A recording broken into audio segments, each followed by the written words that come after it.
para conversarmos sobre cinema. Nossos assuntos de hoje são: sai em DVD O Príncipe Encantado com Marilyn Monroe e Laurence Olivier. Conheça o clássico musical As Garçonetes de Harvey. Relembramos os coadjuvantes Akin Tamiroff e Una Merkel. Uma homenagem aos 100 anos do compositor Richard Rodgers.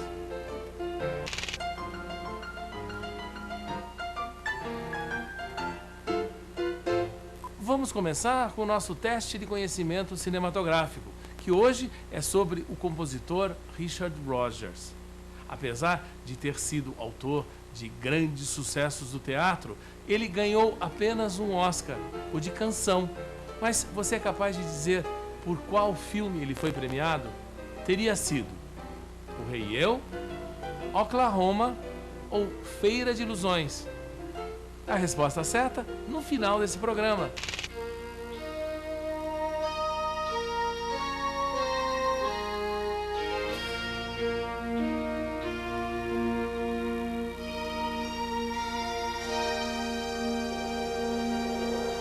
O mundo inteiro está comemorando este mês o centenário do compositor Richard Rodgers.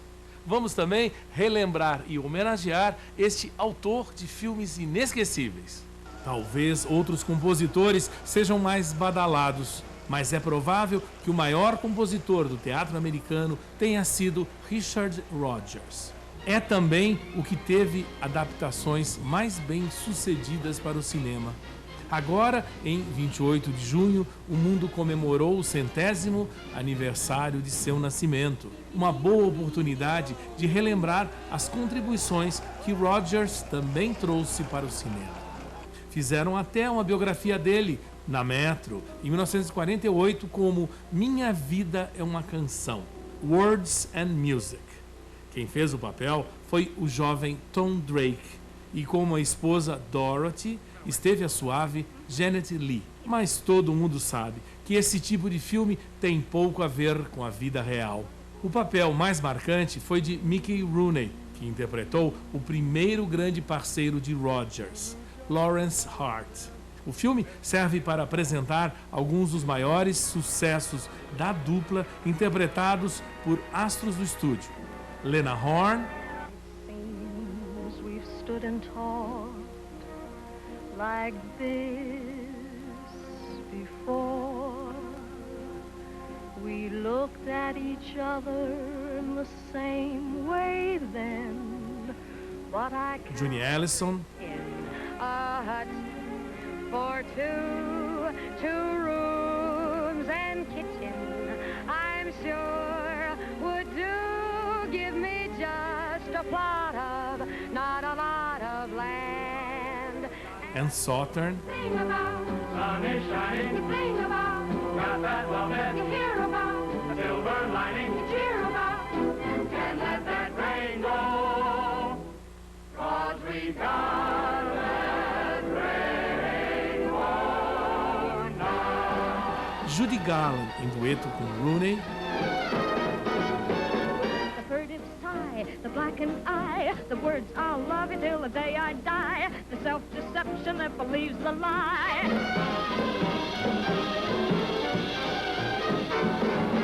I wish I were in love again. When love congeals. Até Gene Kelly e Vera Ellen dançando o famoso balé Assassinato na 10ª Avenida.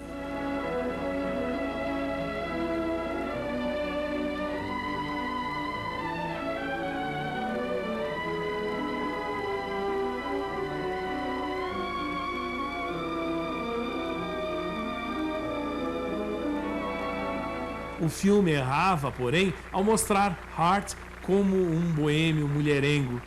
Ele era boêmio, sim, mas homossexual e autodestrutivo. Tanto que morreu prematuramente em 1943, com apenas 48 anos. Suas obras, porém, foram preservadas em outros filmes, como Meus Dois Carinhos, Paul Joey, onde Sinatra interpretava outros clássicos da dupla. And the simple secret of the plot is just to tell them that I love you a lot. Then the world discovers, as my book ends, how to make. O encontro de Rodgers com o letrista Oscar Hammerstein, que havia feito, entre outros, as letras de Showboat, foi fundamental para o teatro americano. Juntos, Rodgers e Hammerstein aperfeiçoaram a ideia de dar função a cada música dentro de uma história. Ninguém cantava ou dançava à toa, era sempre dentro de um contexto. Com Oklahoma, em 1943, acabou o teatro revista, nasceu a musical comedy, onde cada canção tinha determinada função. Assim, Oh What a Beautiful Morning anuncia a disposição do herói para amar. People Will Say We're in Love constata que o casal se ama, mas teima em não confessar. E assim por diante. Filmado em 1955 por Fred Zinnemann, Oklahoma atualmente está novamente em cartaz na Broadway e é considerado com justiça o marco inicial do teatro moderno musicado norte-americano.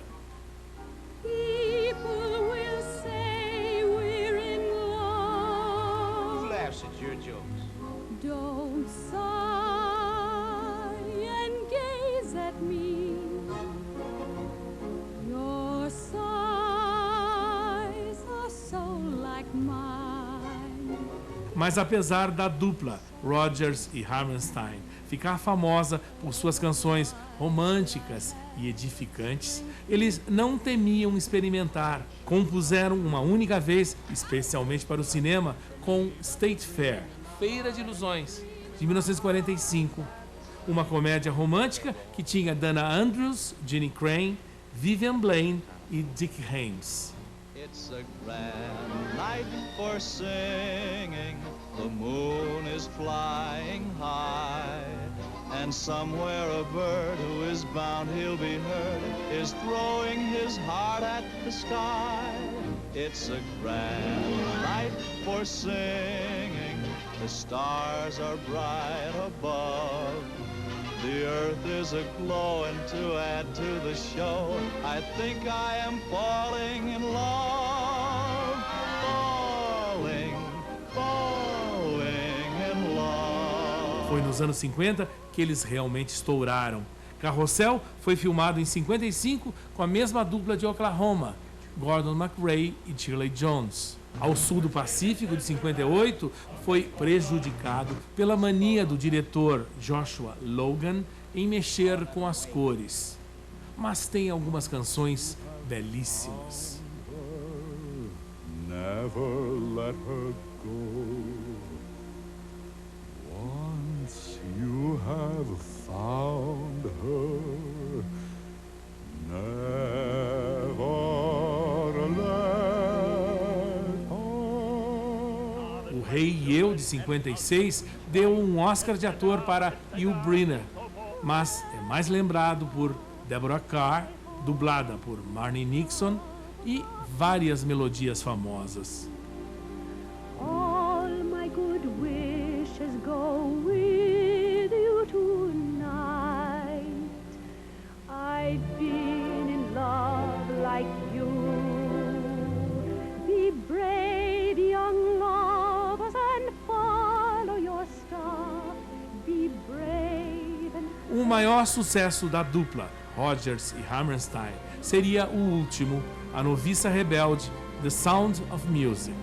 Um relativo êxito no palco em 59, mas que estourou quando foi filmado de forma brilhante por Robert Wise, em 1965, com Julie Andrews. Hammerstein já tinha morrido em 1960 e, sozinho, Rodgers ainda fez outros shows, mas com menos repercussão. Mesmo depois de sua morte, em 79, suas canções continuaram a ser gravadas e os espetáculos remontados. Muitas vezes por sua mensagem de fé e esperança que diziam: escale todas as montanhas em A Noviça Rebelde.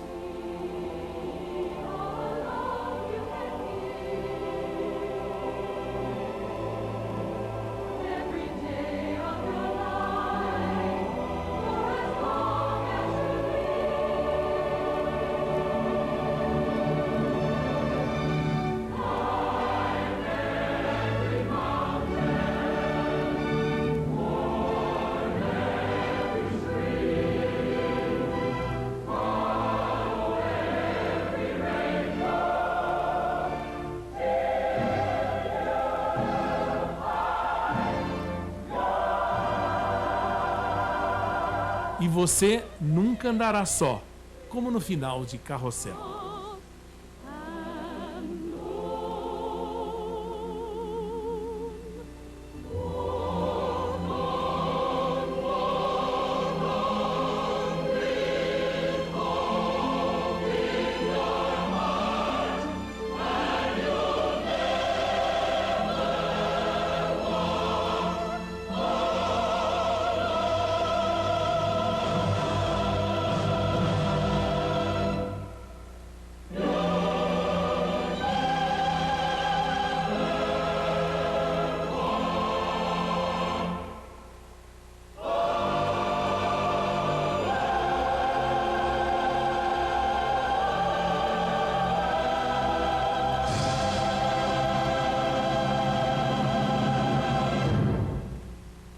Em agosto deste ano, vão se completar 40 anos da morte de Marilyn Monroe.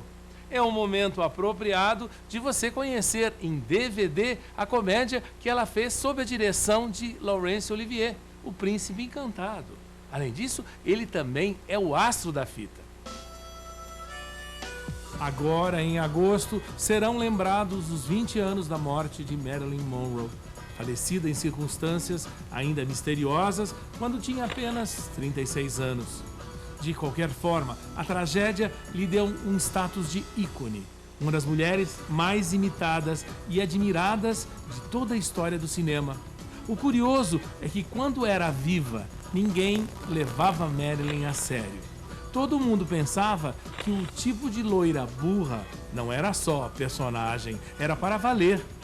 E foi esse seu drama maior, tentar provar para o mundo que ela era boa atriz, não apenas um símbolo sexual. Marilyn queria respeito. Uma situação que hoje até virou piada, mas que para Marilyn foi um drama real e muito sofrido. Foi para provar que era boa atriz que Marilyn produziu um filme que agora está disponível em DVD. O Príncipe Encantado, The Prince and the Showgirl, de 1957. Embora ainda estivesse contratada pela Fox, Marilyn resolveu comprar os direitos de uma peça inglesa de Terence Rattigan, The Sleeping Prince. No palco, ela havia sido estrelada por Laurence Olivier e sua então mulher, Vivien Leigh. A ideia de Marilyn foi substituir Vivien, mas deixar Laurence no papel do príncipe e também dirigindo. E tanto era o charme e encanto pessoal da estrela que Olivier acabou concordando em fazer a fita. Foi a única vez em sua carreira em que aceitou um trabalho como diretor por encomenda. Nunca chegou a dizer publicamente que se arrependeu, mas faltou pouco. Apesar de tudo, o filme foi um sucesso. Embora Marilyn tenha feito mais por sua reputação de intelectual, quando logo depois se casou com o escritor Arthur Miller. O fato é que na fita, Marilyn perdeu alguns de seus piores maneirismos. Por exemplo, falar sempre sussurrando. Ou deixar sempre a boca aberta, porque lhe disseram que assim fotografava melhor. Também não podia mudar muito, porque afinal de contas, essas eram suas marcas registradas. O personagem é uma corista americana em Londres, em 1911, que aceita jantar com um príncipe de um país fictício e que parece ter uma medalha apropriada para cada ocasião, principalmente para casos amorosos. Os dois têm problemas, mas acabam por se entenderem e se respeitarem. Mais ou menos como aconteceu com Olivier e Marilyn na vida real. A comédia elegante, discreta, simpática, não chega a ser um grande clássico do gênero, mas sem dúvida cumpriu sua missão. No matter what others may say or do, love the heart and fancy free, that's the way to start. There will be nothing to lose till you lose your heart.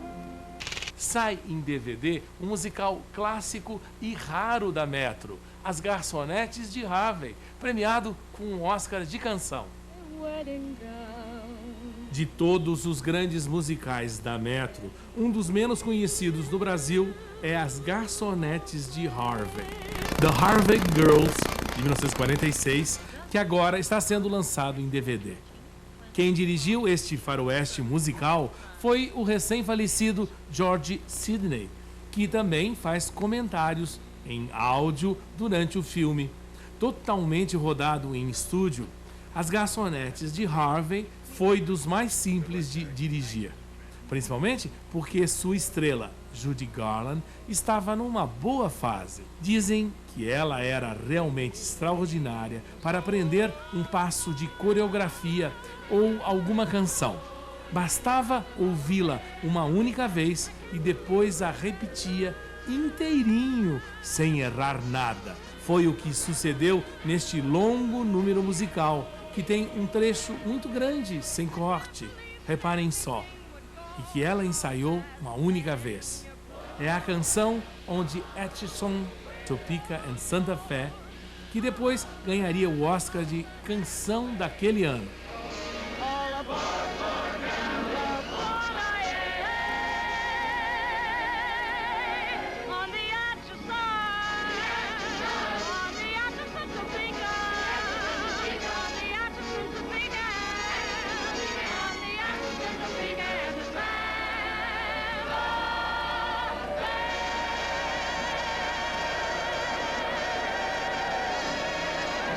As Garçonetes de Harvey é inspirado em fato real. Realmente existiram os restaurantes de Harvey, que serviam as ferrovias, e as garçonetes eram moças de família, que com frequência se casavam com os habitantes locais. De uma certa maneira, elas traziam o progresso, a lei e a ordem. Por isso que no filme elas são combatidas pelos bandidos locais. O único problema da filmagem foi um sarampo que Craig teve na história. Ele tem um romance com Judy, que se torna garçonete. Craig chegava a cantar uma canção, mas ela foi cortada na montagem final. Vejam só. You have your hunch, and I'll have mine. Suppose we both just string along until we prove our Intuitions can be wrong. Outra canção importante que foi cortada era um protesto contra a corrupção na cidade, feita com archotes e passeatas. Mas acharam que atrapalhava a história. Além de Judy, as garçonetes têm mais gente famosa. Foi um dos primeiros papéis importantes de Cyd Charisse, como uma das garçonetes que faz par com o tenor Kenny Baker, hoje esquecido. Cyd, que chega a ser solista em canções, é sempre dublada por outra. Também Angela Lansbury faz a garota de salão, uma prostituta de coração de ouro. Apesar de ser cantora, Angela também foi dublada por outra. Quem rouba a fita é o par humorístico, Marjorie Main e principalmente o sapateador Ray Bolger, mais conhecido como o espantalho de O Mágico de Oz.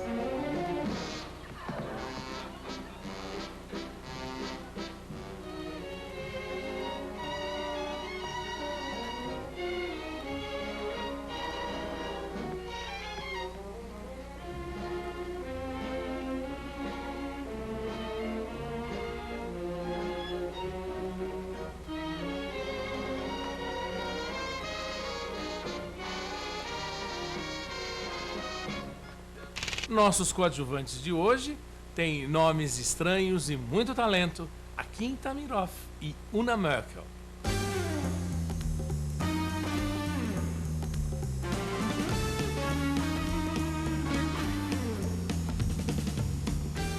Seu sotaque foi sua fortuna. Por causa dele, nunca faltou trabalho para Akin Tamiroff, fosse no cinema americano, fosse na Europa. Em geral, interpretando tipos escusos.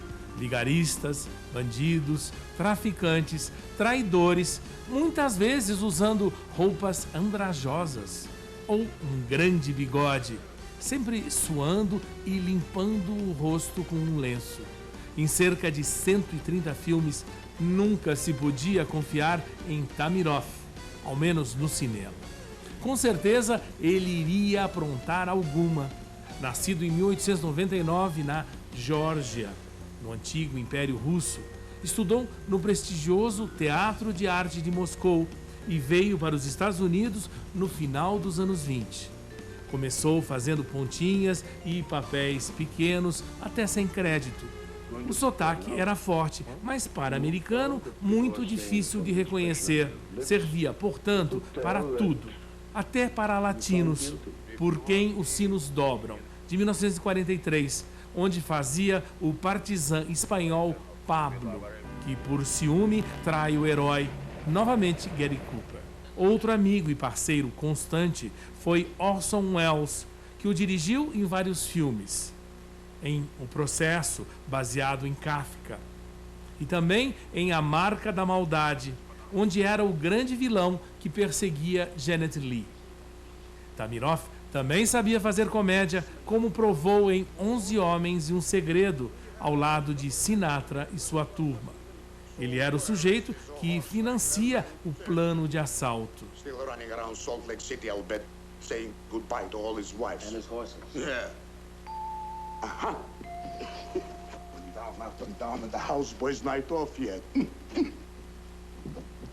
Foi casado com uma atriz também de origem russa, Tamara Shane, mais lembrada por sua interpretação da mãe de Al Johnson nos 2 filmes com Larry Parks.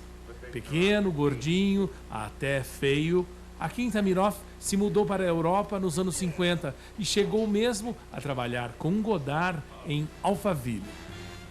Morreu em 1972 em Palm Springs, na Califórnia.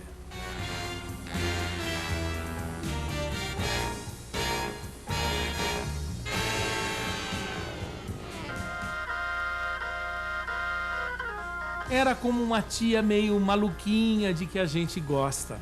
Tinha um sorriso simpático, com covinhas, uma voz esganiçada, meio irritante.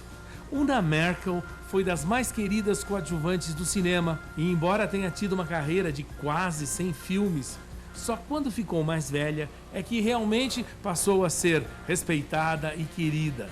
Nascida em 1903 no Kentucky, começou sua carreira como dublê de Lillian Gish nos filmes mudos, principalmente no clássico O Vento, onde deve ter sofrido muito com o vento e a areia. Depois de trabalhar com David Griffith, o criador da linguagem cinematográfica, descobriram que seu talento era para a comédia. Em geral, Una fazia papéis secundários, como a amiga da heroína que fica com as melhores piadas e maldades. Como aconteceu no musical Rua 42. Também é memorável sua participação em A Viúva Alegre, de Lubitsch, onde fazia o papel da infiel rainha. Com o passar do tempo, Una continuou fazendo papéis de velha excêntrica ou solteironas, de forma cada vez mais saborosa. Mas foram em musicais da Metro que Una sempre aparecia de forma engraçada e marcante. Ela faleceu em 1986, 20 anos depois de ter deixado as telas.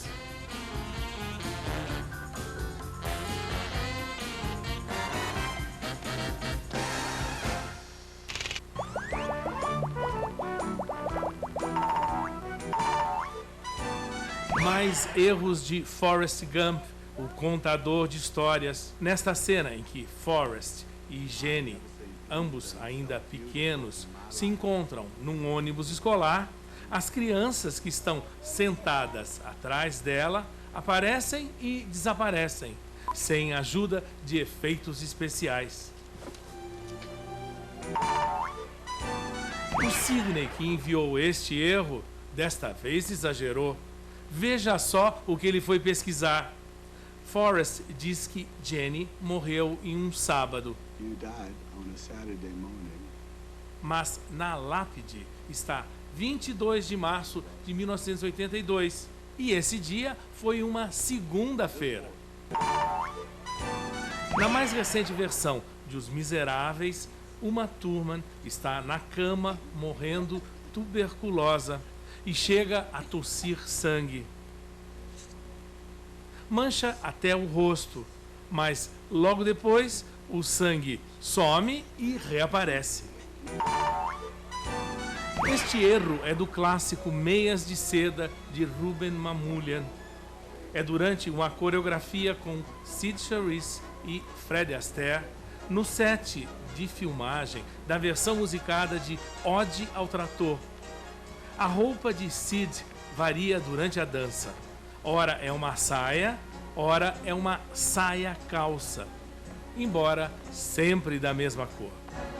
A saia-calça facilita os movimentos da dançarina. Claro que os dois são tão fantásticos que a gente mal percebe a falha.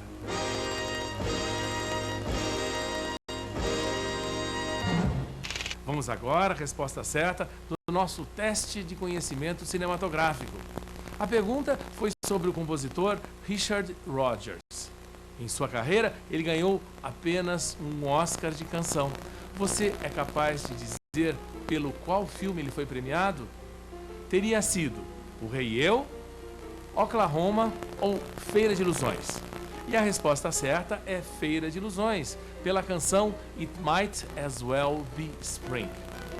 Por hoje é só. Meu nome é Rubens Elvo de Filho e aqui termina o programa de hoje. Até nosso próximo encontro.